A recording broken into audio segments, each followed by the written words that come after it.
High everyone, welcome to my YouTube channel. आज आपण Angular series मध्ये सेकंड पार्ट बघणार आहोत. प्रिव्हियसली पार्ट मध्ये आपण प्रोजेक्ट क्रिएट कसा करायचा, प्रोजेक्टला रन कसं करायचं ते बघितलं ऑलरेडी. सो आपण नेक्स्ट पार्टला मूव्ह करूया. सो आज आपण बघणार आहे की व्हेरिएबल कसे डिक्लेअर करायचं. कुठल्या पण लँग्वेजचा बेसिक काही गोष्ट असेल ते म्हणजे व्हेरिएबल डिक्लेरेशन. सो आज आपण अंडर द अँग्युलर व्हेरिएबल कसं डिक्लेअर करतो ते बघणार आहोत.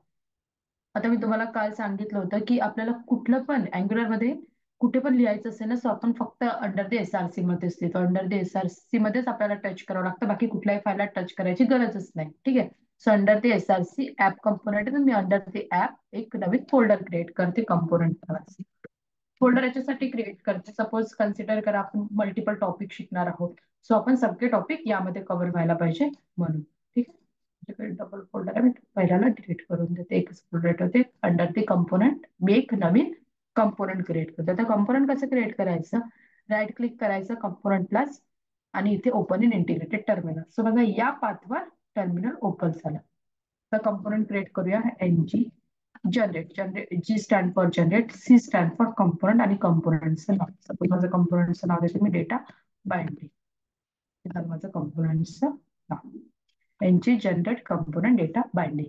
जसं माझं कंपोनंट क्रिएट झालं ना, तसं बघू शकता तुम्ही 4 फाईल त्यांनी क्रिएट केल्या आणि एका फाईलला अपडेट केला. सो आता 4 फाईल कुठल्या कुठल्या क्रिएट झाल्या, CSS, HTML, spec.ts आणि component.ts. अपडेट कुठली फाईल झाली, app.module.ts. ऑलरेडी आपल्याकडे app.module.ts फाईल आहे, त्याला जस्ट आणि अपडेट केलं. अपडेट केलं इन द सेन्स काय, त्याला नाही का त्याची एंट्री या फाईलमध्ये देऊन दिली. एक कंपोनंट क्रिएट केलं ना त्याची, म्हणजे की कंपोनंट डेटा बाइंडिंग कंपोनंट हा या प्रोजेक्टचा पार्ट आहे, यासाठी त्याने एक एंट्री ऍप मॉड्यूल.ts मध्ये देऊन दिली बघा. आणि त्याला कुठे ऍड केलं, अंडर द डिक्लेरेशन. कंपोनंट जे पण आपण क्रिएट करतो ना, ते अंडर द डिक्लेरेशनच ऍड होतात. What it. सो आपण प्रोजेक्टला रन पण करून घेऊया.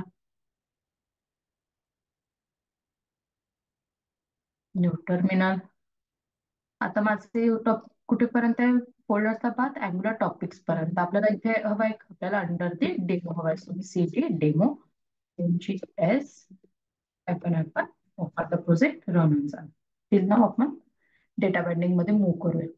सो सध्या तरी आपण 3च फाईलचा यूज आहे आपल्याला. spec.ts ला आपण जस्ट फॉर नाव इग्नोर करूया. Coming back to the TS file, इथे बघू शकता तुम्ही इम्पोर्ट केल्यात आणि कंपोनंटला @अँग्युलर कोड इथे कंपोनंट डेकोरेटर यूज केलाय. ठीक आहे. यामध्ये 3 गोष्टी दिल्या. सिलेक्टर. सिलेक्टर म्हणजे काय, प्रत्येक गोष्टीचे प्रत्येक व्यक्तीचे युनिक नेम असतं, युनिक आयडेंटिफिकेशन असतं. सेम आज या कंपोनंटची युनिक आयडेंटिफिकेशन म्हणजे त्याचं नाव आहे सिलेक्टर. ठीक आहे. आता सिलेक्टर म्हणजे काय बघा, हे डेटा बाइंडिंग नाही का, आपण जे आता कंपोनंट क्रिएट करताना दिलं तेच नाव दिलं, फक्त त्याला फक्त त्याने एक नाव जोडलं, ते म्हणजे ऍप. सो याचं झालं हे सिलेक्टरचं, या कंपोनंटचं त्याचं युनिक नेम. आफ्टर दॅट आहे HTML. आता HTML मध्ये तुम्ही ते बरोबर बघितलं तर हा नथिंग बट पाथ आहे. याचा पाथ कुठला, HTMLचा हा. सपोज तुम्ही दुसरा कुठला कंपोनंट क्रिएट केला आणि त्याला पण त्याचा पाथ जरी इथे दिला आणि HTMLचा, तरी तो वर्क करेल. नेक्स्ट व्हिडिओमध्येच आपण बघूया, अपकमिंग व्हिडिओज मध्ये. Even same for style URL सुद्धा. आता समज कन्सिडर करा तुम्हाला 2 लाईन्सच HTML कोड लिहायचा, तर तुम्हाला कशाला टेम्पलेट एक नवीन फाईल क्रिएट कराल ना. कंपनी लेवलवर 50-50, 100-100 प्रोजेक्ट राहते, तर त्या टाइम मध्ये ते एक फाईल क्रिएट करणं सुद्धा अवघड असतं. परमिशन हवी असतं. सो इन दॅट केस आपण काय करूया, तिथे कशाला क्रिएट करू ना, इथे डिरेक्टली मग टेम्पलेट लिहितात आणि इथे हे नाही चालत, मग URL नाही लागणार ना. टिल्ड ऑपरेटर मध्ये तुम्हाला जे पण लिहायचं HTML चा पार्ट तो लिहिता येतो. क्लोज. आता त्याला रन करावं लागेल. आता आपल्याकडे रन काय सध्या तरी हाय हाय कुठून येतं, ऍप कंपोनंट.html मधून येत आहे. सॉरी, इथे मी डेटा बाइंडिंग ऑलरेडी टाकलाय. आता हे कसं तर सपोज आता सध्या आपला फाईल काय एम्प्टी आहे. कन्सिडर करा आता आपलं सगळं काही गोष्टी एम्प्टी आहे. मी तुम्हाला सांगितलं होतं प्रिव्हियस व्हिडिओमध्ये की index.html मध्ये अंडर दी बॉडी एक कंपोनंट त्यांनी ऑलरेडी रजिस्टर केला, ते म्हणजे app. That means app component parent component. तर चाइल्ड कंपोनंट आपण क्रिएट करतो. सो आता आपला पॅरेंट कंपोनंट कुठला, ऍप कंपोनंट आहे.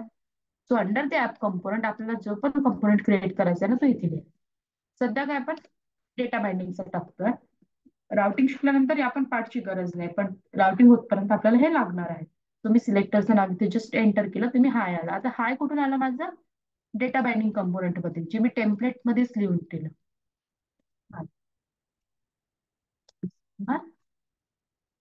फर्स्ट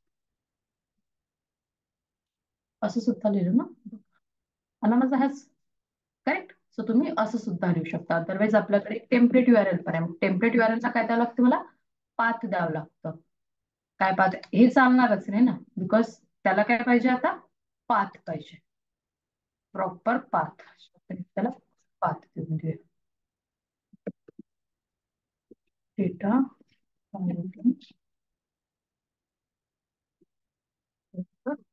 हा झाला त्याचा. ठीक आहे, आता या HTML मध्ये जे लिहिणार ना मी ते दिसणार. जसं तिथे डेटा बाइंडिंग वर्क्स लिहून ऑलरेडी दिसते. Got it. सो आज आपण हे जरा बेसिक कंपोनंट कसं आहे त्याबद्दल. आता आपण व्हेरिएबल कसं डिक्लेअर करायचं ते बघूया. तो एक मी सिंपलचा व्हेरिएबल डिक्लेअर करते. पहिले आपण स्ट्रिंग व्हेरिएबल डिक्लेअर करूया फर्स्ट. आता स्ट्रिंग काय असतं, कॅरेक्टरचं कॉम्बिनेशन असतं. Like character A to Z character we have, so त्याचंच कॉम्बिनेशन म्हणजे असतं आपलं एक स्ट्रिंग. सो आपण असा व्हेरिएबल इथे डिक्लेअर करू शकता.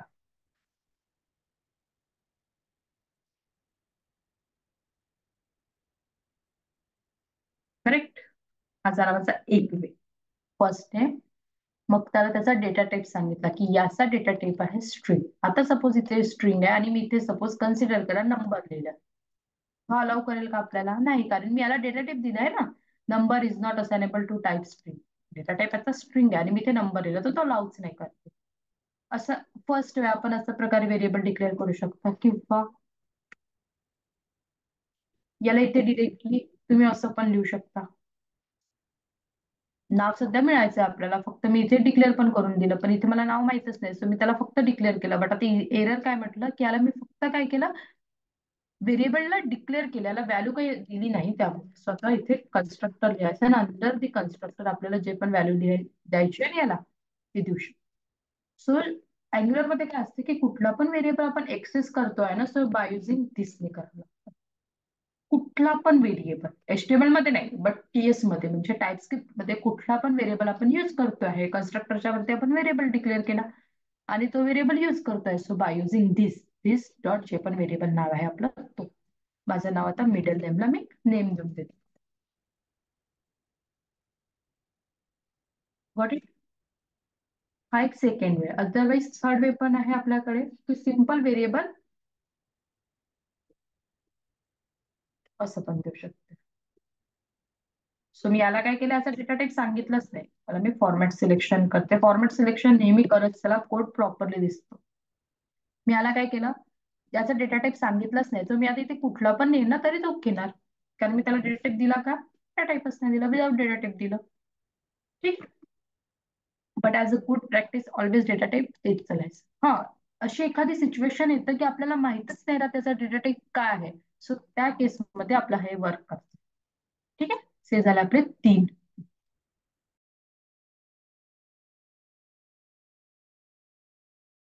आता काय केलं, ते स्ट्रिंग व्हेरिएबल डिक्लेअर केला. सपोज नंबरला डिक्लेअर करायचं असेल तर सेम बाय युझिंग या 3 गोष्टीने आपण डिक्लेअर करू शकतो. कन्सिडर करा we have one roll number is equal to 12. तर माझा रोल नंबर मी डिक्लेअर केला, पण आता याला कुठला डेटा टाईप नाही दिला.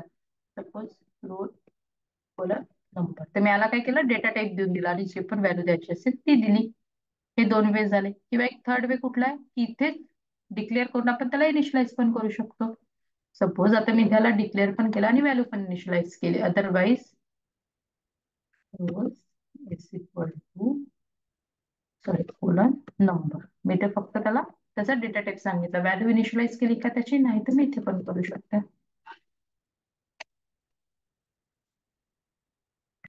But it.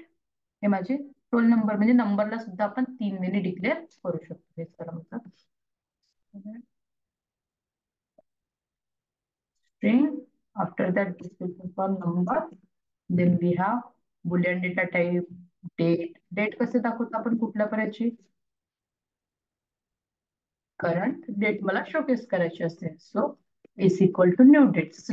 मध्ये दाखवतो ना तसंच आपण कुठे पण कुठल्या पण लँग्वेज मध्ये डेट तशीच गेट करतो. ही झाली मला इथे काय मिळणार, माझी डेट मिळणार. त्याच्यानंतर आपल्याकडे पुन्हा एक डेटा टाईप असते बुलियन.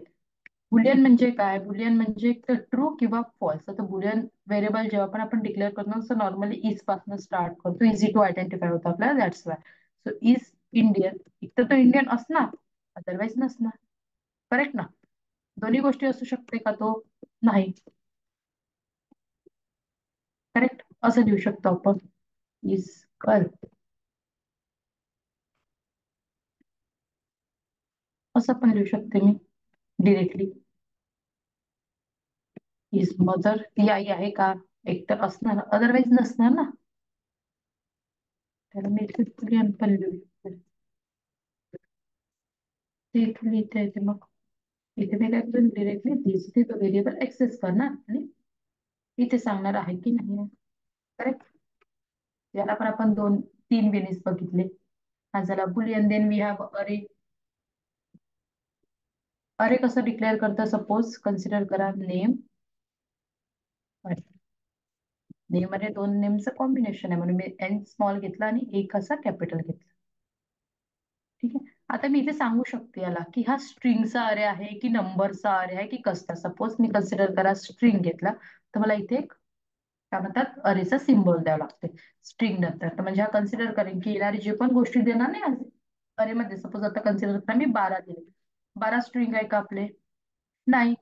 नंबर आहे ना, so number is not assignable type two string म्हणतो, कारण हा माझा स्ट्रिंगचा आहे. करेक्ट. राम, रोहित, मोहित, हा माझे नेम आहे. सो माझा नेमचा एक अरे झाला. सेम आपण दुसरा एक देऊ शकतो, नंबर्स.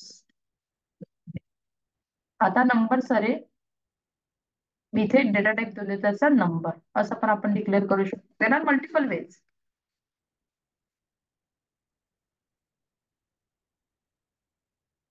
हा झाला माझा एका नंबरचा अरे. करेक्ट. म्हणजे दोन अरे झाले, मी स्ट्रिंगचा एक नंबरचा, किंवा विदाउट डिरेक्टली त्याला डेटा टाईप न देता सुद्धा आपण अरे क्रिएट करू शकतो.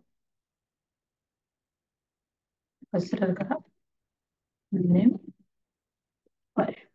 डिरेक्टली आपण असं सुद्धा क्रिएट करू. फाईव्ह झाला, एम एस धोनी हा सेकंड झाला. त्याला व्हॅल्यू देते मी सचिन तेंडुलकर. करेक्ट. हा झाला माझा थर्ड. असे पण आपण अरे क्रिएट करू शकतो. अरेला आपण डेटा टाईप पण देऊ शकतो किंवा विदाउट डेटा टाईप पण करू शकतो. देन आहे आपला एक ऑब्जेक्ट. कुठल्या पण लँग्वेजच्या चार पाच गोष्टी असतात, लाईक स्ट्रिंग, नंबर, बुलियन, अरे आणि ऑब्जेक्ट. प्रत्येक ठिकाणी आपला अरे आणि ऑब्जेक्ट डिक्लेअर करण्याची बेस सेमच असतं, फक्त कुठे लिहिण्याचा थोडा टाईप चेंज असतो. ऑब्जेक्ट ऑब्विसली सगळीकडे आपण सेमच लिहितो. Student object followed by object symbol. Curly bracket काय असते? नथिंग बट ते ऑब्जेक्टचा सिम्बॉल असते. हा स्टुडंट ऑब्जेक्ट काय झाला माझा? एम टी ऑब्जेक्ट झाला, तर ईएमपी ऑब्जेक्ट. काय करायला ऑब्जेक्टची व्हॅल्यू देऊन देते, जसं एम्प्लॉईचं नेम असतं आणि त्याची एज वगैरे, नेम कोलन आणि मग त्याला व्हॅल्यूची असतात ते. प्रॉपर्टी काय असते? नेहमी सेम असतं, फक्त चेंज होणार माझी value. Correct. Value will be एजची व्हॅल्यू आणि नेमची व्हॅल्यू. प्रॉपर्टी काय म्हणजे याच्यातल्या? नेम आणि एज. Got it? सो हे झाले म्हणजे सिम्पलचे डेटा टाईप. कशातले? अँग्युलर मधले.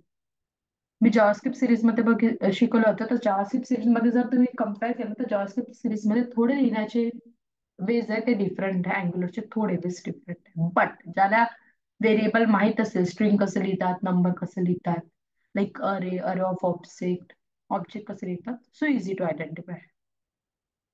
ठीक आहे. चला ठीक आहे, नेक्स्ट व्हिडिओमध्ये भेटू. थँक्यू.